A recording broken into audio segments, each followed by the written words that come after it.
Welcome to this lecture sponsored by the Institute of World Politics. For those of you who are new, IWP is a graduate school of national security, intelligence, and international affairs. We offer a doctoral program, 7 master's degree programs, including 2 online MAs, and 18 certificates of graduate study. If you're interested in learning more about us, please feel free to speak to one of our staff at the conclusion of this event or visit iwp.edu. We'd like to thank all of our supporters who make our IWP events program possible. To support the work of IWP, please visit iwp.edu/donate. Today we'll be hearing from Mr. Victor Rudd, who will give a lecture entitled, "Is America Teachable? Lessons Never Learned in Our Dealings with Russia." Mr. Victor Rudd practiced law for 40 years and served as special counsel to a member of the U.S. delegation to the Madrid Review Conference on Security and Cooperation in Europe. Before the fall of the Soviet Union, he represented in the West Soviet dissidents persecuted by the KGB. Mr. Rudd has spoken domestically and internationally before various audiences on issues bearing on U.S.-Russian relations, including, specifically, Ukraine. Among them are the State Department, West Point, American University Kyiv, and the UN. His analysis and commentary have been carried by The Hill, Center for European Policy Analysis, The Messenger, Kyiv Post, and Forbes, among others. Mr. Rudd is past chairman of the Ukrainian American Bar Association and senior advisor to the Center for Eastern European Democracy in Canada and to Open Court, an NGO in Ukraine. He received his undergraduate degree from Harvard College and law degree from Duke University. With that, please join me in welcoming Mr. Victor Rudd. Thank you.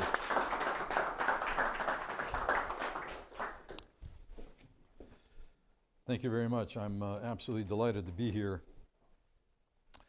I want to emphasize that I'm going to be pretty frank, and I don't mean any disrespect to any names that I may be mentioning of individuals. It's nothing personal, obviously, but I will be criticizing and assessing certain observations, statements, and policies articulated by representatives of our foreign policy establishment and our government for the last 100 years.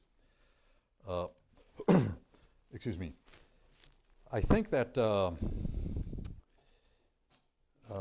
want to start off by taking us back to 1991 when the Soviet Union imploded and we recouped our global primacy as close as we could have to the position that we were after World War II. Number one, obviously. Not quite at that level, but nevertheless, we were the only superpower at the time.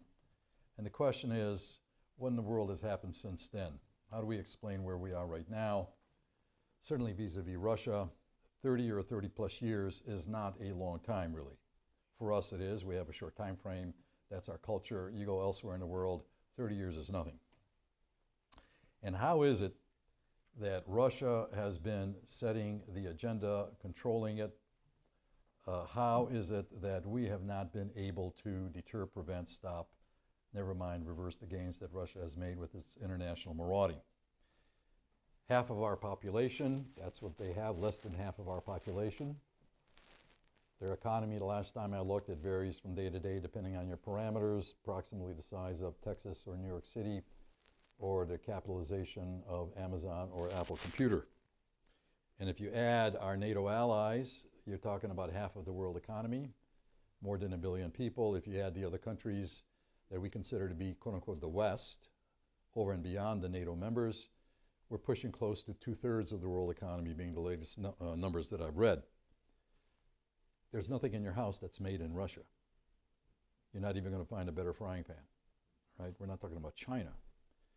We're talking about a country whose only export is itself dependent on us, on our technology, and their weaponry is dependent on us. Somebody explain to me that imbalance.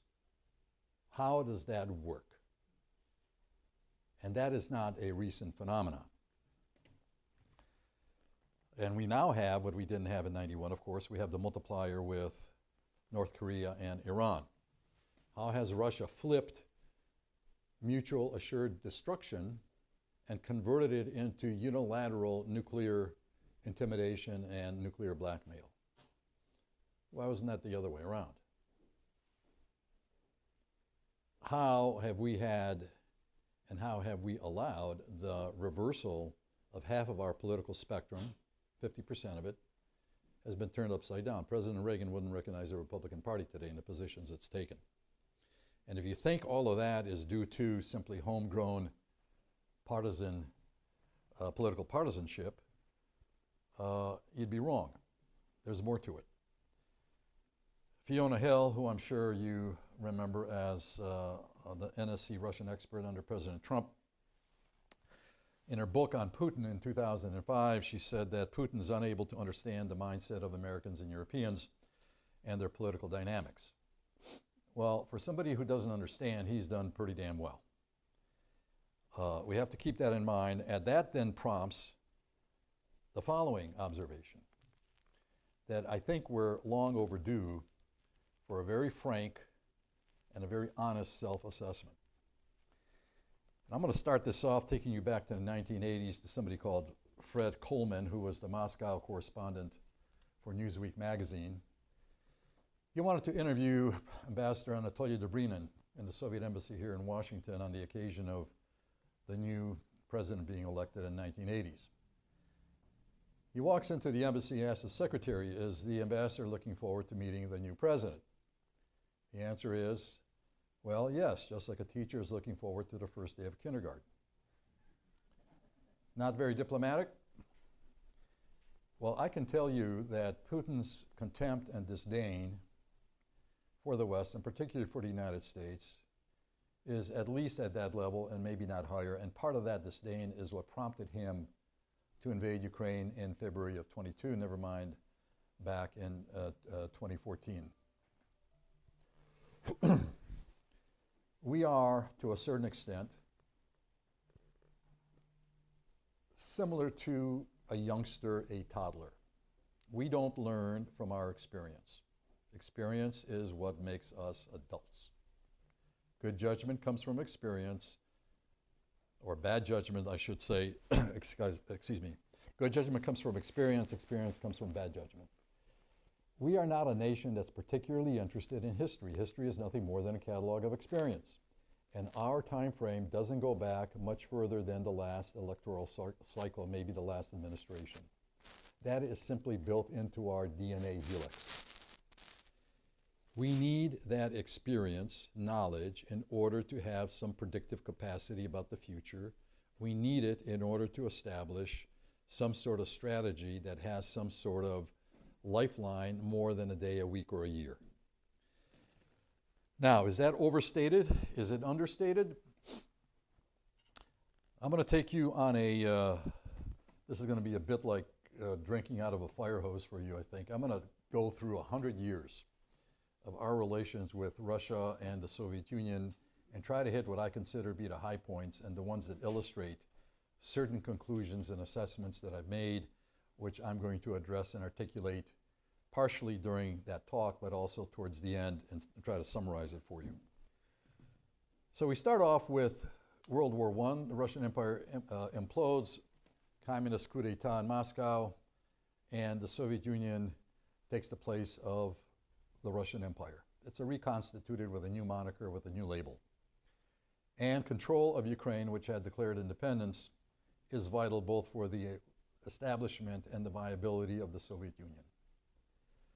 Little surprise, therefore, that when Ukraine declared independence in '91, the Soviet Union imploded. It was the nail in the coffin. It was not the first non-Russian republic, but it was the final blow. Woodrow Wilson's 14 points did not apply to Ukraine.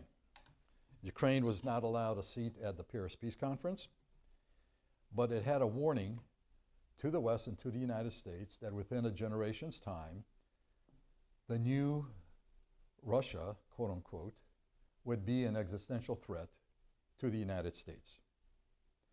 And significantly, Ukraine had contracted and paid for aid from the United States that we reneged on. There were stores of weapons and medicines and blankets, literally, in our warehouses in post-World War I Europe that were gathering dust, and we refused to deliver them to Ukraine. Some of that was delivered to the Bolsheviks, notwithstanding the policy that we wanted or we favored the traditional imperial Tsarist structure as opposed to the communist regime. That's a story unto itself. Ukraine was occupied, and what it went through, several million people were killed. What it went through is basically what Ukraine is going through right now, with people, civilians being killed, raped, murdered, the whole ugly scenario. And the victims were in the millions. At the same time, we were putting Russia's, at that time Russia, excuse me, and then it converted into the Soviet Union, we were putting their economy and military industrial base into place. In the 20s and 30s, the person right after Stalin, who was God in the Soviet Union, was the American engineer. Our industrial projects in the Soviet Union were massive, and it's questionable, in my estimation, whether or not the Soviet economy would have survived without that input, particularly from the United States. I would urge you, if you're interested in this, read the works of Anthony Sutton, and it is a multi-volume treatise, and when you read what we have contributed and traded and added to the Soviet and the military complex in the Soviet Union, you'll be absolutely astounded. It was the primacy of business over our national foreign policy and national security interests. Most of that was granted, it was private, but it could have been controlled by the government. We didn't do that. We have an echo of the same thing with former President Obama, when he said in an interview with, I think it was New Republic magazine, we do very little trade with Ukraine, and geopolitically what happens in Ukraine doesn't pose a threat to us. In 32-33, there was the man-made starvation of Ukraine that broke Ukrainian resistance finally after 10 years of struggle. The world stood by, and simultaneously, on November 16th of 33, we extended diplomatic recognition to the Soviet Union. Now think about it. America is the ultimate Satan in the capitalist world, and it is the target of a worldwide communist movement to be destroyed, headed by Moscow. We're extending diplomatic recognition to Moscow, which in practical, real terms is acknowledgement, acceptance, and legitimization. And that was not done purely for business reasons, to promote business, even if that were an appropriate and a good response. Because we did more business, there was more capital pushed into the Soviet Union before recognition than afterwards, if you can believe it. What did we get out of it? We got an agreement. We live, we thrive, we push agreements. Agreements are supposed to resolve everything. The agreement we got was Moscow agrees to refrain from any act, overt or covert, liable in any way whatsoever to injure the tranquility, prosperity, order, or security of the whole or any part of the United States, in particular any agitation or propaganda. How did that work out? Tomorrow, as I understand it, I looked at the website about a week ago, it's still current, you're supposed to have a speaker here, I think from the FBI, who's going to be talking about China. Well, China and what we did with China in the 70s, open it up to the West, integrated, so on and so forth, that today doesn't seem to be the best example of strategic acumen. Well, we had a precedent for it. We did it with the Soviet Union earlier, as I told you. And then, after recognizing China, de-recognizing, if you will, Taiwan, we did almost the same thing with Russia in 1991. We put it on its economic feet, introduced it into any number of international organizations, and pulled it away from the precipice. I'll talk about that a little bit more. Okay, a little further. What's happening when we are supporting the economy of the Soviet Union? The Soviet Union is helping Germany rebuild its war industry and to sidestep the restrictions of the Versailles Treaty. We're funneling capital and technology into the Soviet Union. The Soviet Union is helping Germany, mostly with raw materials, but if they didn't have American technology and capital, they couldn't even afford to do that. What happens then? We have Nazi Germany, we have a war that is initially triggered by Stalin and Hitler, as you know, the 39 Ribbentrop-Molotov Act. And we have the Lend-Lease program. It started off initially as a program to benefit England, our ally. It developed rapidly into a program where the volume of aid extended to the Soviet Union eclipsed anything that England ever saw. There were no aid restrictions on that aid. There were no limitations on use. There was no tracking. There was no audit. We, in effect, financed and measured the Iron Curtain. American aid was used to suppress insurrections in the Soviet Union, to suppress the Gulag. So much aid flowed to the Soviet Union, they couldn't use it. They sold it to the Japanese. American war material and American weaponry was used by the Japanese against our troops in the Pacific. And our aid facilitated, allowed, directly or indirectly, but it gave Stalin enough wherewithal to exert his energy and focus on installing communist regimes in North Korea and China. That is, indirectly or indirectly, one of the consequences of our aid. We didn't monitor where it was going and what was being done with it. The last step in all of this was so-called Operation Keelhaul, the forced repatriation of Soviet citizens after World War II in the DP camps of Europe. That was, at times, literally a homicidal effort by US troops and British troops together. The soldiers on the front line, I've talked with some of them when they were youngsters, they were privates, minor grade, they were obeying orders. The irony is, we were doing that at the same time of the Nuremberg trials, where the defense was we were only obeying orders, right? The defense of the Nazi defendants. It's an unfortunate tragedy. I'll expand on a personal story about George Orwell and that whole event. I think you'll find very interesting because nobody knows about it. It took us almost 5 years after the end of the war to overcome our delusion about the possibility of working together with the Soviet Union and to realize that it was, in the vernacular of the street, a scam. They got what they wanted. We didn't get anything that they promised we would get or that the world would get, quite frankly. We go into the détente in the 50s and 60s, containment and détente. I know among almost all the experts there's a tremendous respect and regard for détente, that it was tremendously successful. I consider it to have been an utter failure. Détente and containment did not contain the Soviet Union.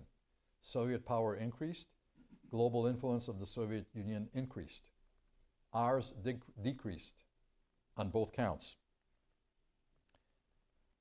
Kennan, George Kennan, the author of ultimately the containment policy, you've probably read his Mr. X article in Foreign Affairs magazine in your courses, totally ignored the factor that was pivotal in the eventual dissolution of the Soviet Union, and that is, it was the USSR, it was not Russia.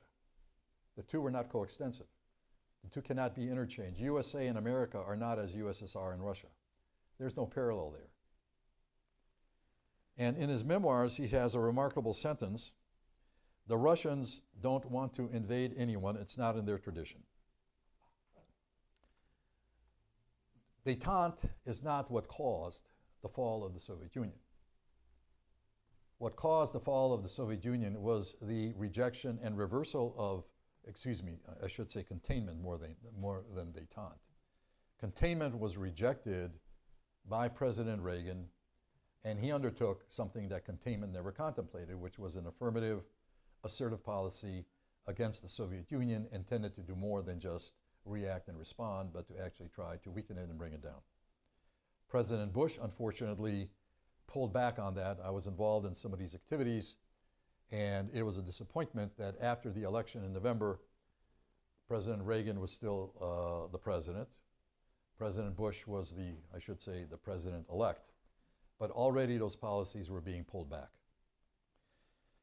By that time, it was too late. We hit 1991, Soviet Union dissolves, and Ukraine's renewal of independence had the effect of, hold on to your chairs, made America great again.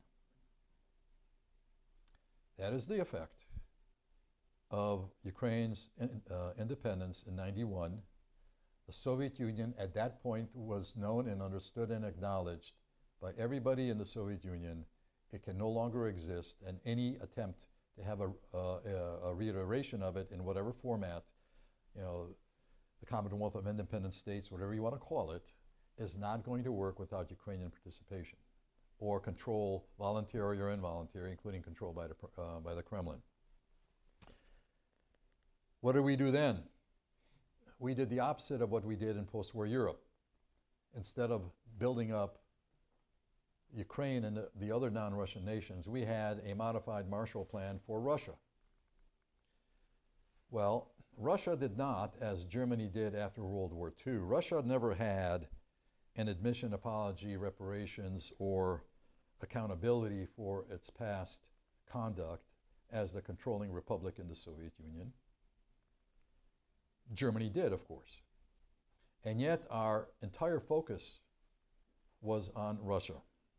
We brought Russia into the IMF, into the UN, into the World Bank. The G7 became the G8. And we did this despite the fact that Russia was the curator of terrorism. It converted what was called generic Arab nationalism into Islamic terrorism in the 70s and never got the sordid credit for it. A good summary account of that would be Claire Sterling's account on the terror network. And our intelligence services knew about this, but the politicians didn't want the public to know this. It would have hampered the politicking that was being done by the governments and the politicians in Europe and in the United States. But that is an established, known fact about Russia's involvement in this. NATO. What happened with NATO? NATO disarmed. The first trip that President Clinton took when he became president was to offer over $1.5 billion in financing for the Russian army, housing of the Russian army. Where did that money go? Nobody knows. Between 94 and 99, we had multiple programs with NATO and Russia. We had the Partnership for Peace program. In 94, 95, after the Dayton Accords, we had Russian peacekeeping troops, or I should say, troops joining peacekeeping forces in Bosnia. We had it again after Kosovo. In 97, we had the NATO-Russia Founding Act, and we left the door open for Russia to actually join NATO. NATO withdrew and shrunk itself into a miniature of what it was before. Why did we do this? What was the strategic thinking? What was the strategy, the goal, and the purpose? There was none. We hung everything on hope. Hope was the articulated, later on, the articulated reason for undertaking these measures, we evidently believing that we could convert overnight a bloody system that was intent on our destruction, that disintegrated, and that the millions of people in secret cities, in secret labs, making secret poisons, were suddenly going to convert overnight and become good Rotarians. That didn't work out. We were almost, an overstatement, but still it captures the gist of it, hallucinating about a brave new world. It wasn't going to come to pass. There was only one person that I have encountered in the, what I will call the American establishment, who foresaw what's coming down the pike. It was a young Navy lieutenant who did a senior thesis at the Navy Postgraduate School in Monterey in 1993. I'm going to read to you some lines from what he wrote. Regenerating Russia as the superpower successor to the Soviet Union will be a threat to the security of Ukraine and Europe.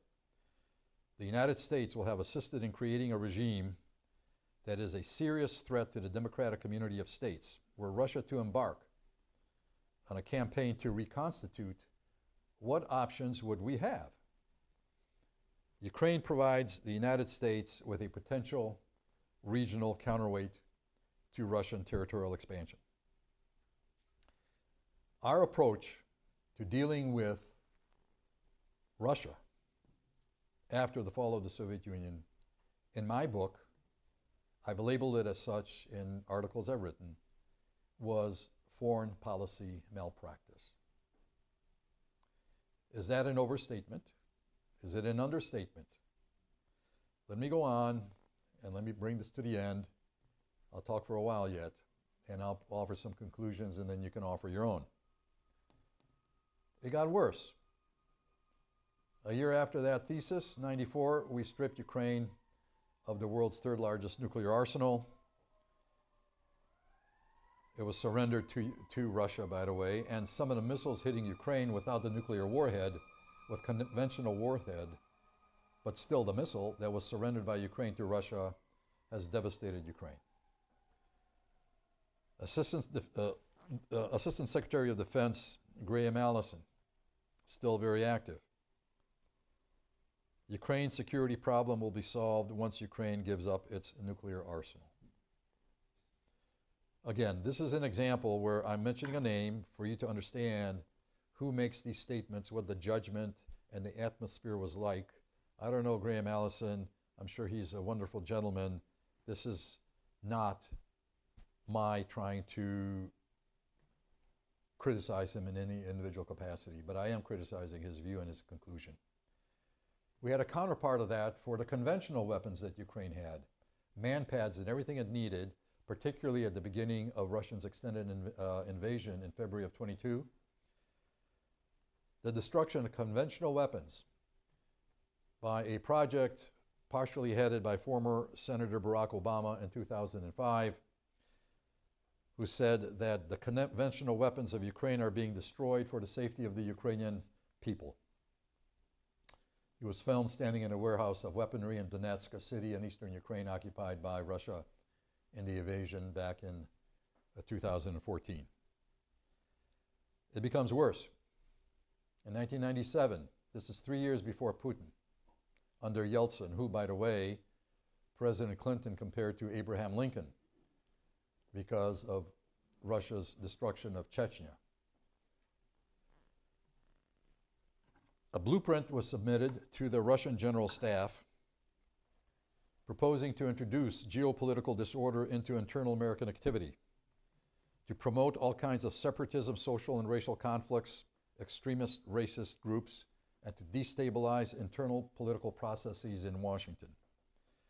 Iran is to be a key player in a Russian Islamic alliance against America. And Ukraine, above all, must be destroyed. That was in 1997. We may have invented the internet, but why weren't we able to prevent Russia then and China now, in addition to Russia, from using it and everything else that we invented, from Facebook to LinkedIn to Google? Why weren't we able to prevent it, to forestall its installation of malware into our cerebral cortex? We invent a weapon, it's used by somebody who is a declared enemy of the United States.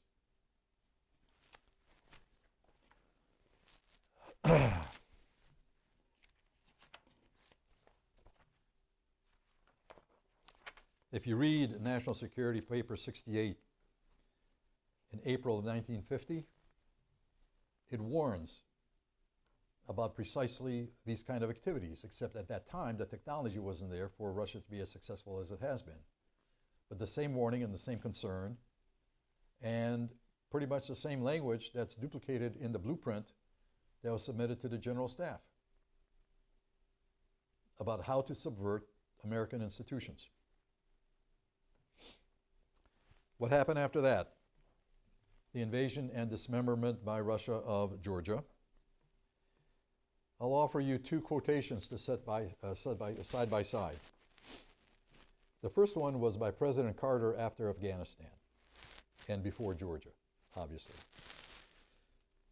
It's difficult to understand why they took this action. I think they probably underestimated the adverse reaction from around the world.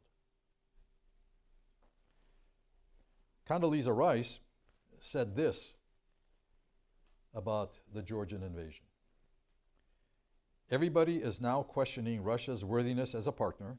Russia has come out of this badly, and I think it would help deter them from trying something like that again. Well, it didn't deter them. Nothing deterred them.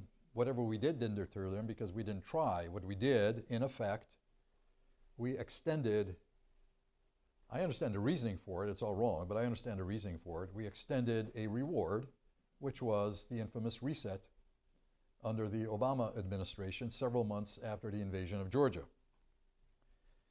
That is not deterrence, but it is the continuation of the same mentality that George Bush Jr. had earlier. We believe it's time to move into a new era. And it's little wonder that Russia invaded Ukraine in 2014. Most people don't know that 2 days after Ukraine declared independence in 1991, plans began underway in Moscow to gain Crimea and then to invade eastern Ukraine. A delegation sent to Ukraine was rejected by Ukraine, and those plans started rolling.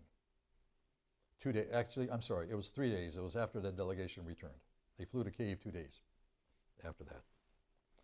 Secretary Kerry, after the invasion of Ukraine in 2014, was rather, well, I'm not going to characterize it. Let me just tell you what he told Russia's Sergei Lavrov, foreign minister. We really hope that, we hope President Putin will recognize that none of what we're saying is meant as a threat. We had a similar apology offered, a presumed apology offered by President Biden. Some of you may remember he had a TV interview, I think on NBC, where he was asked, well, Mr. President, do you think that, Putin is a killer? President Biden said yes. Not a lot of people know that right after that taping, he called Putin about his comment. What was said, we don't know. It could have been an apology, I don't know. But it was the same emotional, visceral reaction.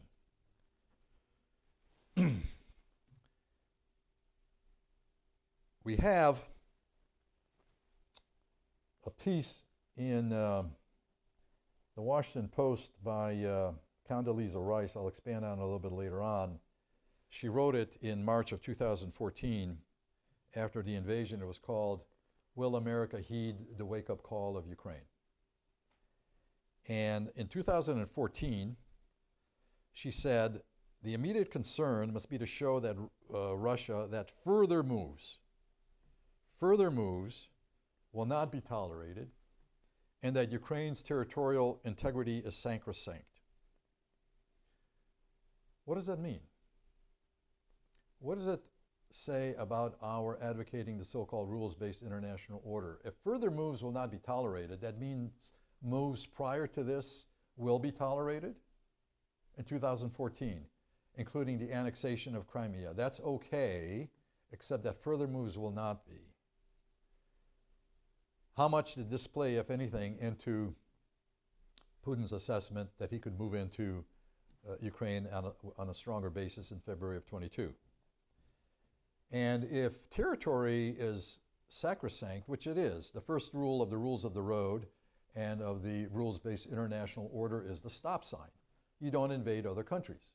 That's what a border is for, right? That's the red line. Everything else, climate change, trade, and everything else, you first have to have that rule in place. It's sacrosanct. What happens if you can buy it? What if somebody can just buy a violation of that? Well, what do we think imposing costs means?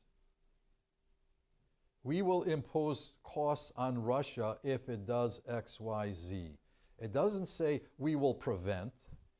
We don't say we will act to reverse the gains that were acquired. It is simply imposing a cost. That puts a price tag on this. our credibility, and I've had this told to me very, very directly, including by Russians, that simply imposes a cost on the rules-based international order, a price tag. And that is, it has been articulated to me as one indicia of what they see as American hypocrisy. The Minsk Accords. The Minsk Accords were a rejection of sovereignty and territorial integrity. We endorsed it, and we endorsed it officially several times at the Geneva Conference summit with Putin in June of '91. If you read the press releases and the statements, you will see what I mean. What I mean. Excuse me. What would, let's just imagine, let's say there is some sort of agreement, 20% of Ukrainian territory. What's 20% of American territory? I was on the train last night coming here. It is everything east of the Mississippi River, other than the states of Wisconsin, Michigan, Illinois, and Indiana. Now, you look puzzled. That seems too much, right? Well, the kicker is Alaska. But Alaska is American territory. So if you're talking about 20% of American territory, we have to surrender everything east of the Mississippi. And for Ukraine, it would be comparable because that's where a lot of the industrial base is in that part, as it is here in the United States. But besides the point, there's a mass of humanity on that territory. Well, what do we get out of all of this? I'm going to try to go through this as quickly as I can. The first one I touched upon it before is the error that we kept on making about conflating Russia with the Soviet Union. I haven't encountered a single statement by any president, CIA director, Secretary of State, or NSC official between the 1920s and 1991 that didn't make that mistake. It is crucial, and it is the heart of the matter. I'll tell you why in a minute. Go to the website of the State Department historian and read about the recognition of the Soviet Union. You remember Chernobyl, 1986? Time magazine had a photograph of NASA, from NASA, of the Chernobyl complex on the cover page. The caption was, from NASA, not from Time. Chernobyl, Russia. And National Geographic, irony of ironies, National Geographic, had an issue, Journey Across Russia, the Soviet Union Today. These terms are used interchangeably with anybody giving any kind of thought to what the consequence and implications is and what it surrenders. And what it surrendered, unconsciously on our part, because we're so flippant about it, was the single most consequential, the most massive, and the safest strategic asset that we had when we were dealing with the Soviet Union and today that we have with the Russian Federation.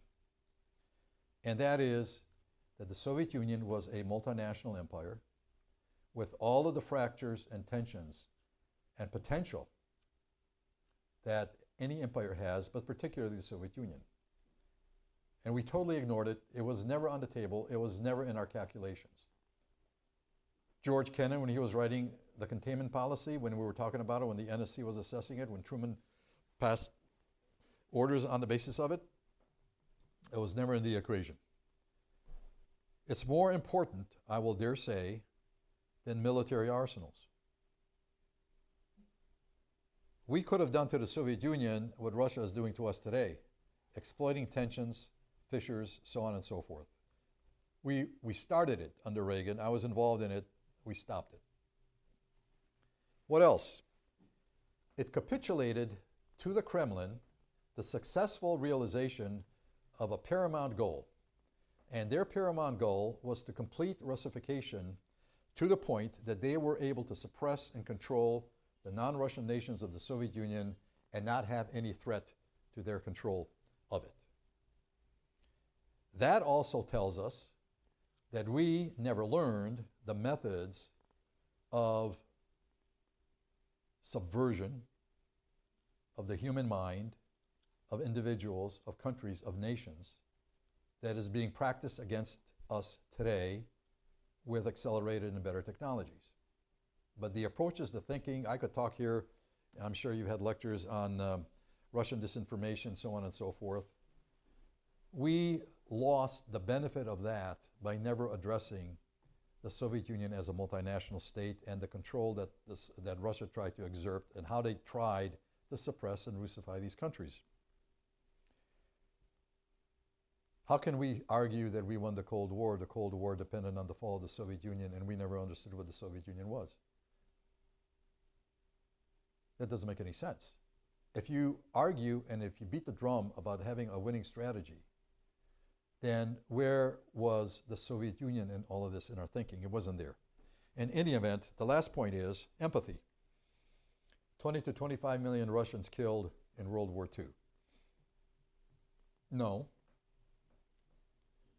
that's not true. Read the writings of Tim Snyder at Yale or Norman Davies, perhaps the preeminent historian of Europe at Oxford. He was formerly at Oxford. He's still in Europe, I think. And you will learn that the country that had the highest human loss and the greatest destruction was Ukraine, 8 to 9 million people. No surprise, because Hitler's purpose for World War II, what was Hitler's purpose? Why was there war in Europe? Hitler's purpose for having World War II in Europe, I'm not talking about North Africa, was to invade, conquer, and occupy and control Ukraine. You would do well to find a YouTube video of Tim Snyder talking to the German Bundestag, teaching them their own history, which they have totally forgotten as well. It's all under the rubric of Russia. If there's a guilt complex by the so-called Putin-verstehers in Germany, it's sort of directed towards the wrong nation. So that is sort of in a summary the consequences, very quickly, of this Russian USSR conflation that we're laboring under, and it has a role today. What's the role? The role is that Putin is arguing the same thing. He is pointing to us here in the US and in the West, making the argument endlessly that it is in the West that we call the Soviet Union Russia. It's all Russia. And he is saying, yeah, it was all Russia. Russia lost 24% of its territory, he says, with the fall of the Soviet Union. And he is pointing to us as the ones, in addition to his own PR and his own propaganda, but he is pointing to examples of our own authorities saying these things, and as a consistent theme and position from administration to administration to administration. Steve Kotkin is a well-known, well-respected scholar. He's doing, I think, a third volume now on Stalin. He was with Princeton. But even Steve slips up, and last year he had an astonishing statement saying, Russia is still the largest country in the world, but it is much smaller than it was. No. Russia hasn't lost a square inch of territory since the fall of the Soviet Union. The Russian Federation has a third of Asia. Only one of its subregions is larger than France, Spain, Japan, Germany, Italy, United Kingdom, Greece, Sweden, and North Korea. And the western part of the Russian Federation equals India and Turkey. That is not a country that needs more territory. Its border will stretch 1.5 times around the world at the equator. I want to leave some time for questions. I'm going to defer talking about the stronger, the worst part of the desinform, which is the Ukraine is Russia, Russia is Ukraine, so on and so forth, because that's so pervasive. Our academia is tremendously not only Russocentric, but I would say Russophilic. Until very recently, you could challenge or deny the periodic table, challenge the rules of physics, and say that the Earth is flat, and you get a Nobel Prize. You try challenging academia or anybody else, any news outlet that wants to publish an article where you go against the grain of Russian imperial history and the relationship with Ukraine, you'll never get published. It is that strong. Pavel Sudoplatov, who was Stalin's favorite assassin, he was involved in the assassination of a Ukrainian political leader in Europe, and then Trotsky. He was involved in the Manhattan Project, the penetration of the Manhattan Project by Soviet spies. And in his memoirs, in his first chapter, he had a lot of notches on his gun, but the first thing that he mentions in his chapter was his pride in participating in a war against Ukraine that formally ended. Formally was his word, that formally ended when the world recognized Ukrainian independence in 91. So that's a 75-year war. Of course, it lasted before that for a couple of 100 years. But the fact of the matter is, this is not the kind of historical attachment or deep historical attachment to Ukraine that Russia has, and that unfortunately Bill Burns, currently head of the CIA, articulated fairly recently, saying for that reason there's no way in hell that we should allow NATO membership for Ukraine because of Russia's deep historical attachment to Ukraine and Russia's interests and sensibilities. Well, I would suggest that reading the memoirs of Sudoplatov is a rather more accurate statement of what the assessment was in terms of the relationship between those two countries. One comment here, I thought I wouldn't get into this, but I think it is important because otherwise you're not going to run into it, I don't think, in most readings. Ukraine had, 1,000 years ago, this Kievan Rus period in the Middle Ages, right?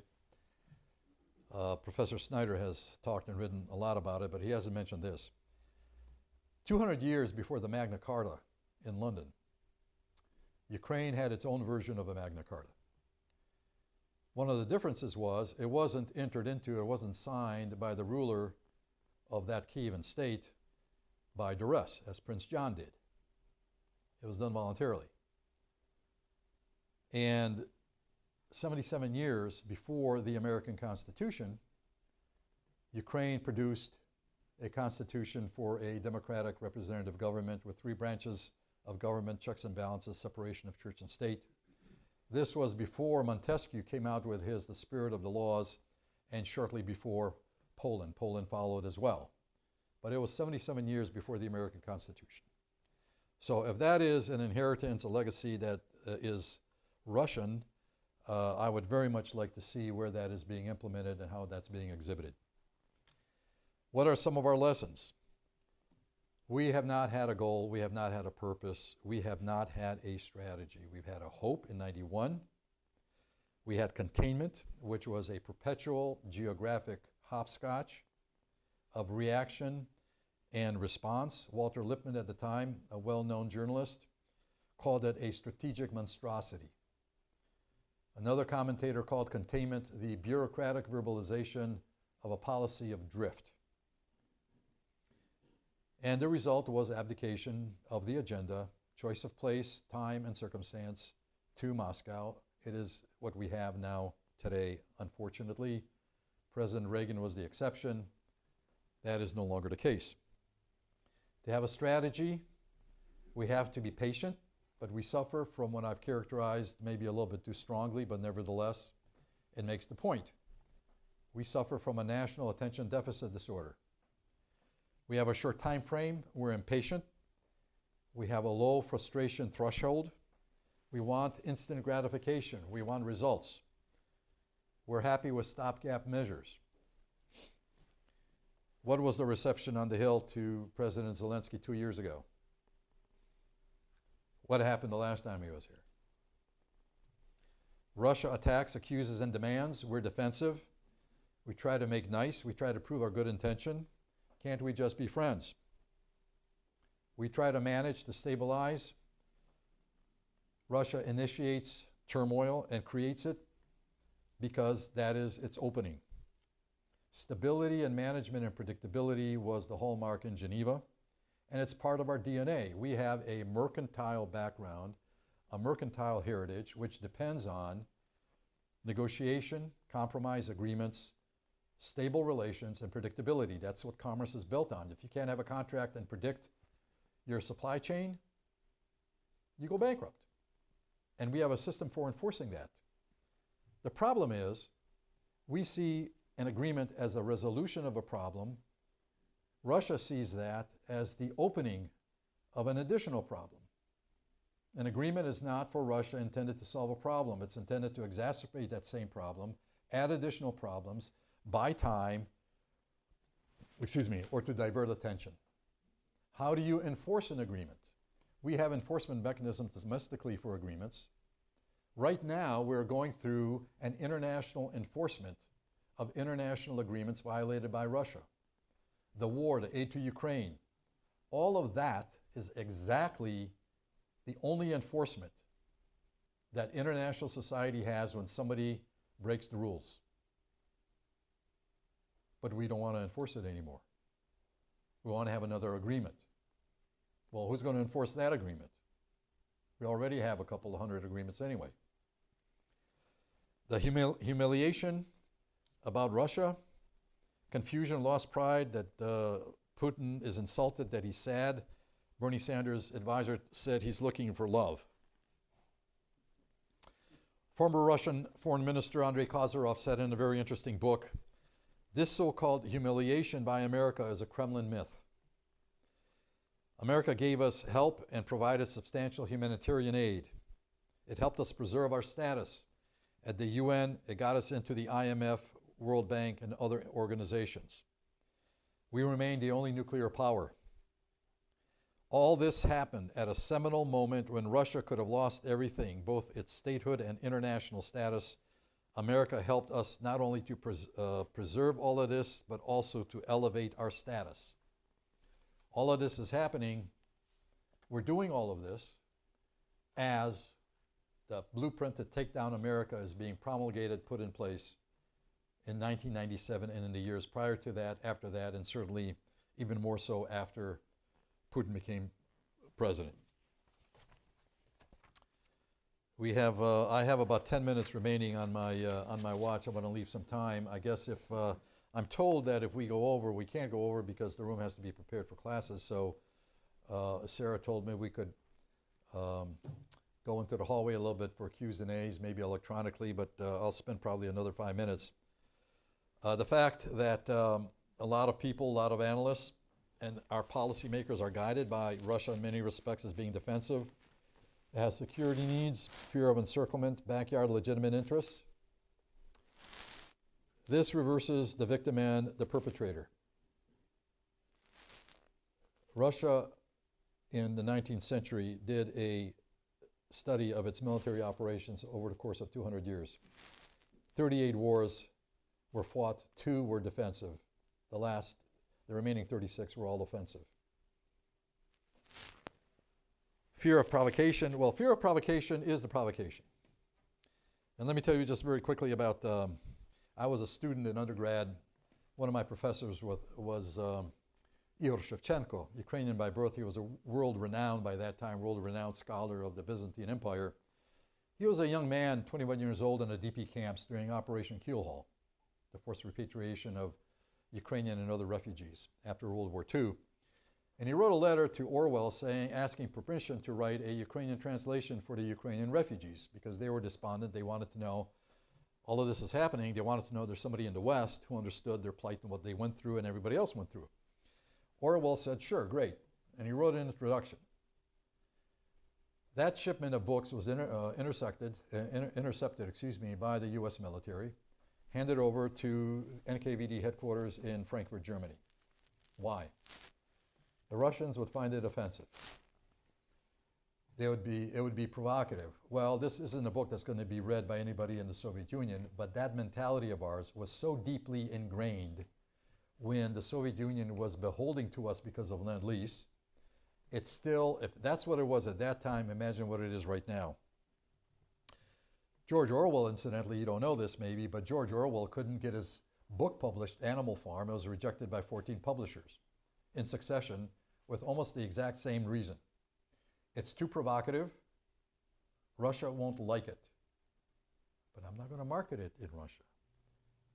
And one of the publishers, by the way, you'll recognize the name, one of the representatives for the publishers was the author T.S. Eliot. There was at least one British officer that was tried in a court-martial in London for refusing to follow orders of his NKVD handler. And Poland, the Free Polish Army that fought so valiantly with the Allies, they were refused participation in the victory parade in London. The Ukrainian underground extended a warning to OSS in Washington that Stalin was going to have Patton assassinated before he returned to the United States. Patton was ticked off about the failure of American sophistication vis-a-vis the Soviet Union and what was going to come. The Ukrainians had an informant in the KVD headquarters who said that Pavel Sudoplatov, the assassin that I mentioned to you, had just arrived to implement a plan to kill Patton. Bottom line of all of this is Russia is a different solar system. That system has been in place for centuries. And we cannot penetrate it unless we have input and believe and listen to and understand the experience of those who have. The Soviet legacy that Putin celebrated, Stalin's birthday in December of '99 before he became president, the Utah Winter Olympics, Soviet propaganda posters. We have a KGB bar in New York. We have Hammer and Sickle beer in Boulder, Colorado. Jay Carney, who was President Obama's press secretary, had Soviet posters at his home that was splashed on the pages of Washingtonian magazine. And unfortunately, Jen Psaki, who became the press secretary for President Biden, previously was modeling a Soviet hat made for her in pink by Lavrov with a hammer and sickle on it. You say Hitler, you have one reaction. You say Stalin, means nothing. We don't have a visceral, never mind an intellectual understanding, we don't have a visceral understanding of the things that propels Putin and his inheritance and his own learning curve.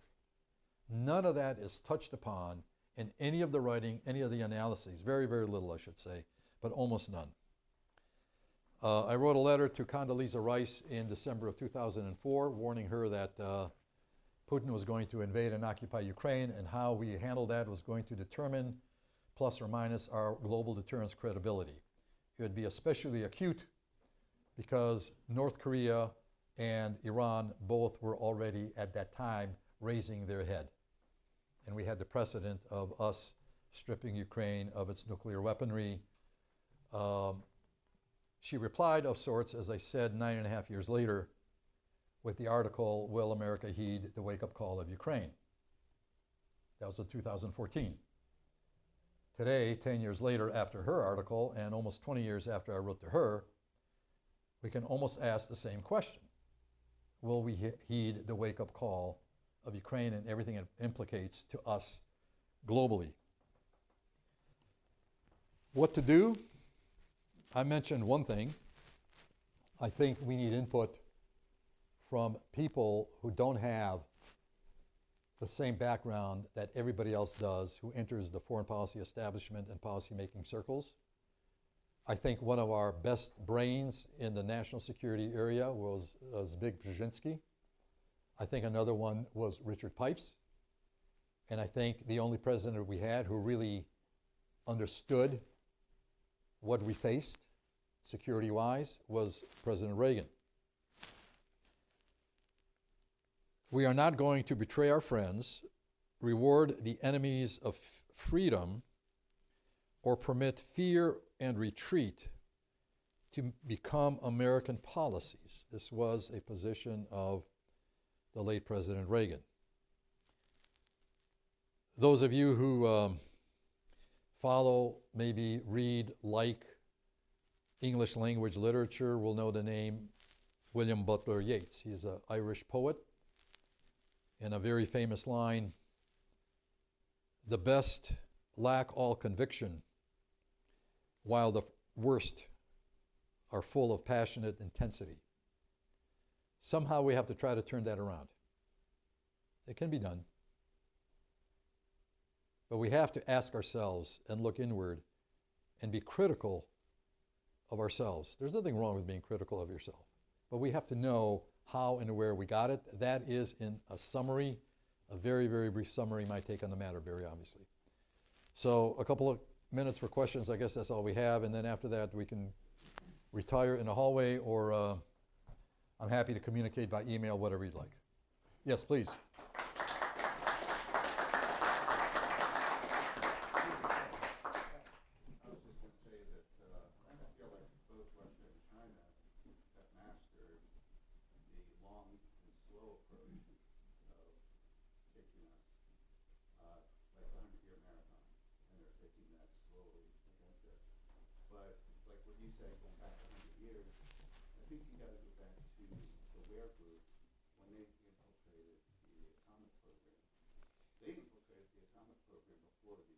USSR, even though we had an atomic program. And that's kind of scary that U.S. intelligence is behind them. And it seems like U.S. intelligence is always behind both Russia and China. We're playing a catch-up game. They seem to infiltrate us at so many levels, you know, whether it's academia, whether it's energy, whether it's Sure. different agencies. But Well, that's true. I go back to the wearable thing. Yeah. They start dispersing within multiple federal agencies in Washington. We had 2 FBI agents sitting in New York City monitoring over 3,000 Soviet purchasing agents during Lend-Lease. They were given virtually unrestricted access to any industry, any factory in the United States.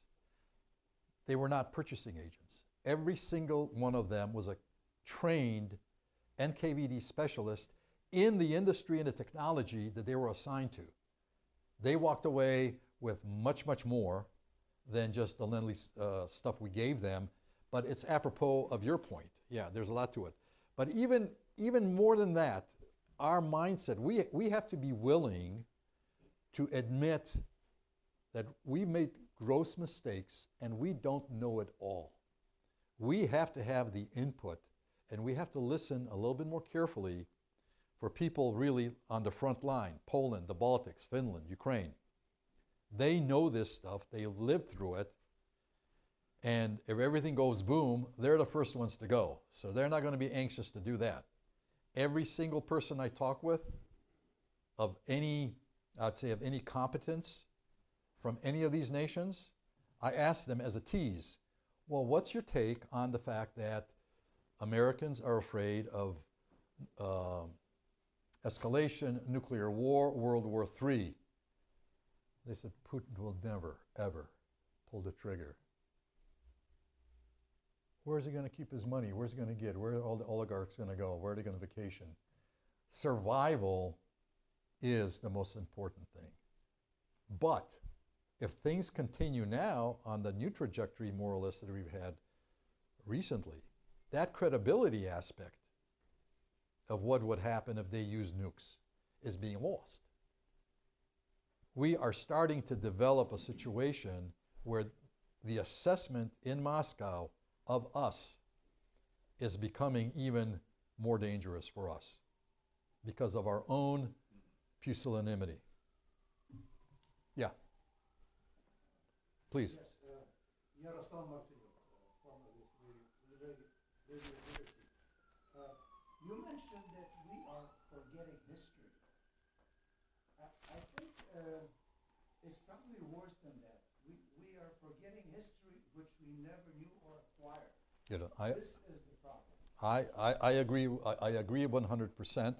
I did make the comment in my own defense. I did make the comment at the beginning that how can you learn from your experience when you don't even know it and you're not interested in it?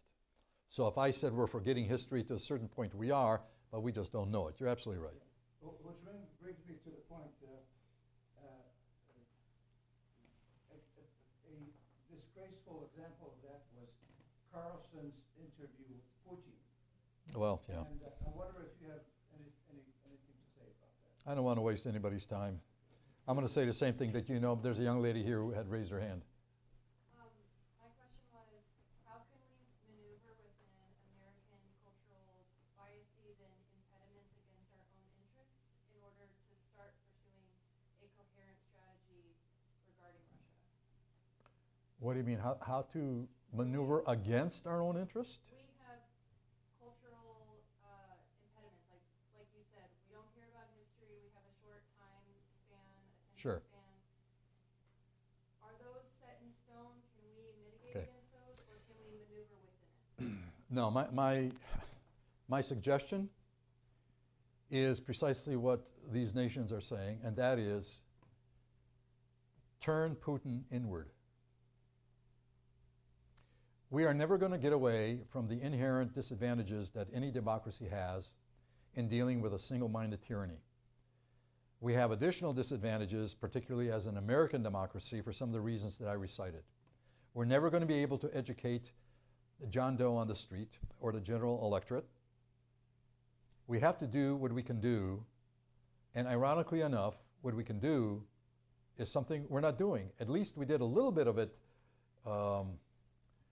during the days of the Soviet Union, which is information. There is a tremendous amount, well, it's not there. There's a tremendous potential, and there is a growing amount of tension within the Soviet Union. And it includes Russians themselves in Siberia. They don't view Russians in Moscow as part of them.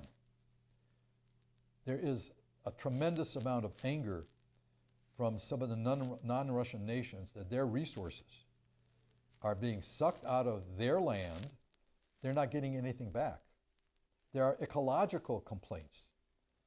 One of the best recent pieces was a book by Janusz Bugajski, who's with, I believe he's with Jamestown, and I do know that he spoke here, I think, about a year ago. I think the title of the book is The Coming Russian, no, that was a gentleman out of the Coming Russian Collapse or something along those lines.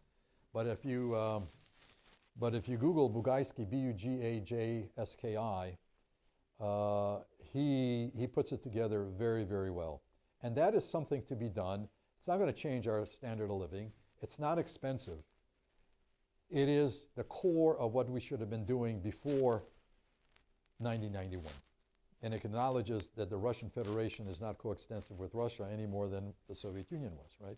So I don't know. I don't know if that's responsive, but that's what comes to mind. Yes? Ah, that's it. I'm sorry. You're right.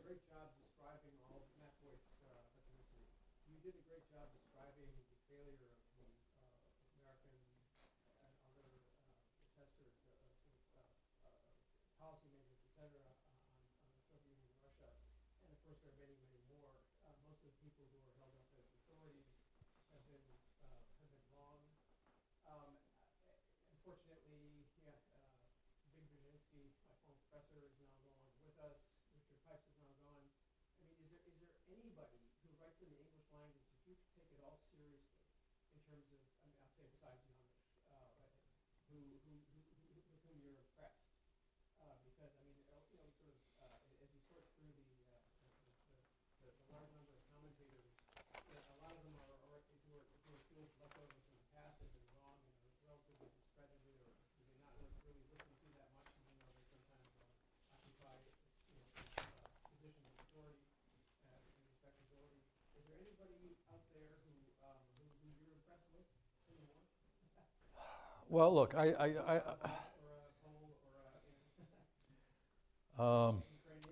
there are several. I would say there are about a dozen people, I think, who are very, very good.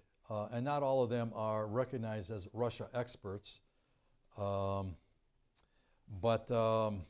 some of them actually are individuals who took the opposite position.